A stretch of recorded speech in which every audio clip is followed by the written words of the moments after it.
Vision 2D IAS, where logic meets imagination.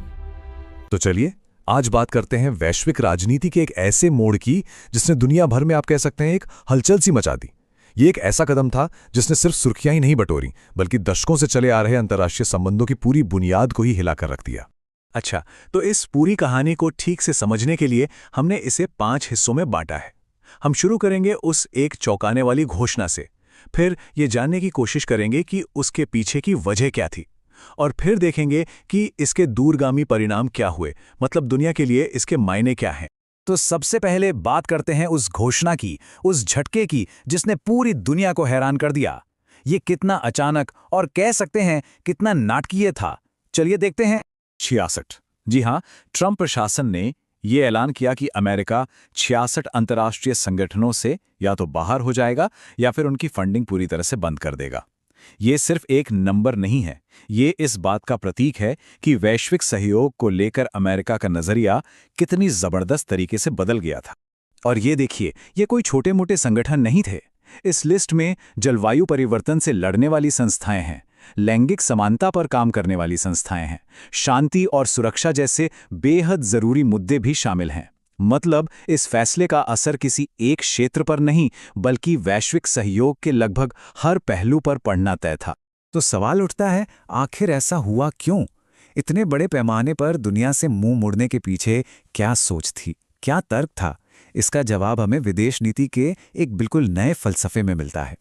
सचिव Marco Rubio का ये बयान अमेरिका फर्स्ट सिद्धांत के एकदम कोर को पकड़ता है। सोच ये थी कि बहुत सी वैश्विक संस्थाएं अब अमेरिका के हितों के लिए काम नहीं कर रही हैं और इसलिए उन्हें अमेरिका का समर्थन क्यों मिलना चाहिए। इस पूरी नई रणनीति को एक नाम दिया गया, सिद्धांतवादी यथार्थवाद। ये दशकों की अमेरिकी विदेश नीति से बिल्कुल अलग था। जहां पहले की नीतियां वैश्विक मुद्दों में अमेरिका की सक्रिय भागीदारी पर जोर देती थीं, वहीं ये नजरिया कहता था कि अमेरिकी राष्ट्रीय हितों को सबसे ऊपर रखो। सीधे शब्दों में कहें तो अमेरिका अब दुनिया की समस्याएं सुलझाने से ज्यादा अपने घरेलू मुद्दों पर ध्यान देगा। यानी ये कदम भले ही अचानक लगे हों, पर इनके पीछे एक बहुत सोची समझी रणनीति काम कर रही थी। प्रशासन ने उन संस्थाओं को खास तौर पर चुना जहां उन्हें लगा कि अमेरिका का कंट्रोल कम है और वो अपनी नापसंद की नीतियों को रोक नहीं पा रहा है। अब ये समझने के लिए कि ये बदलाव कितना बड़ा था, हमें थोड़ा पीछे जाना होगा। इसकी तुलना उस रिपब्लिकन विदेश नीति से करनी होगी जो रोनाल्ड रेगन के समय से, यानी लगभग 40 सालों से चली आ रही थी। यह स्लाइड 2 बिल्कुल अलग दुनियाओं को दिखाती है। एक तरफ रीगन की सोच थी, जिसे रूढ़िवादी अंतर्राष्ट्रीयतावाद कहते हैं। उनका मकसद था अंतर्राष्ट्रीय सिस्टम को बनाना और उसका नेतृत्व करना। और दूसरी तरफ ट्रंप का सिद्धांतवादी यथार्थवाद, जिसका मतलब था इस सिस्टम से पीछे हटना। एक दुनिया को आकार देना चाहता था तो दूसरा अपने हितों पर सिमट जाना। तो ये सिर्फ पॉलिसी का फर्क नहीं था, ये दुनिया में अमेरिका की भूमिका को लेकर, उसकी पहचान को लेकर एक बुनियादी वैचारिक मतभेद था।